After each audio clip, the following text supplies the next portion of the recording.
Hey everybody, welcome back. Been a while since I did one of these videos. I got a lot more coming in the near future, but I figured I would just lead off with a real short video here today. We are recording on April 13th, 12 noon, and the news has just broken, Washington Post and other outlets, that the Biden administration has announced the final U.S. troop withdrawal from Afghanistan to be completed on September 11th of this year, 2021. That is to say, the 20th anniversary of the 9/11 attacks. How fittingly poetic and just the United States must be to have, of course, marked the 20th anniversary of a war against a country that had very little, if anything, to do with 9/11. But anyway, the United States is now breaking the previous administration's commitment to a full withdrawal on May 1st. That's a separate issue that we can discuss in a moment. But the key point here being that the United States will withdraw its military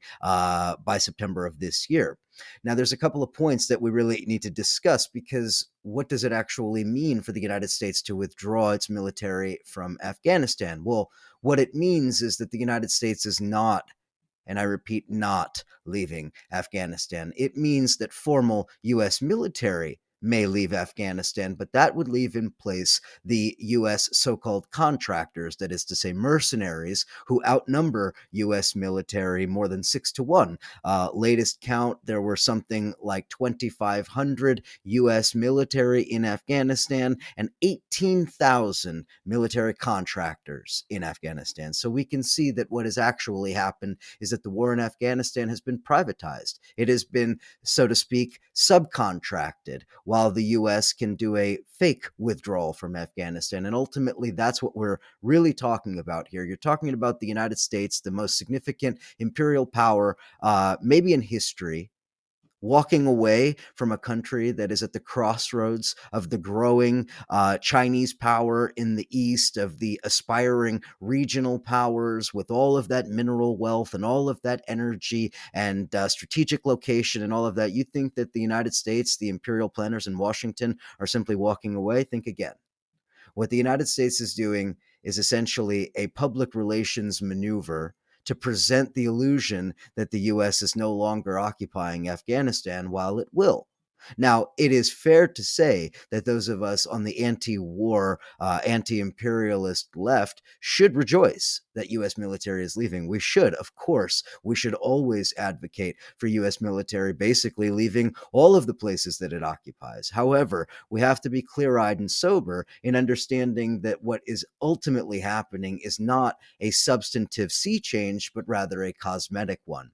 If you think about the drone assassinations, if you think about many of the special forces operations, if you think about the black ops, all of these various things that the United States is engaged in Afghanistan, that is all being done by private contractors. We're not simply talking about people fixing tanks or changing the soda in the vending machine. We're talking about lots of professional killers here, and those killers aren't going anywhere, and we need to understand that.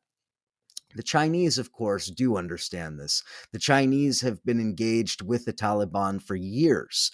At one time, the Chinese were the only power to have significant bilateral relations, or at least bilateral communication with the Taliban. The Chinese, of course, have made significant political and diplomatic inroads. They're certainly preparing for a post-US Afghanistan. And I think that the Biden administration understands this. So, key takeaways here as I approach the 5 minute mark. Number one, Biden is breaking the original agreement signed by the Trump administration for a final May 1st withdrawal. That's, of course, to be expected. The Biden administration justifies it by saying that a phased withdrawal is the only practical and pragmatic solution. That's, of course, utterly bogus, complete nonsense. The United States could withdraw easily its forces by May 1 if it wanted to.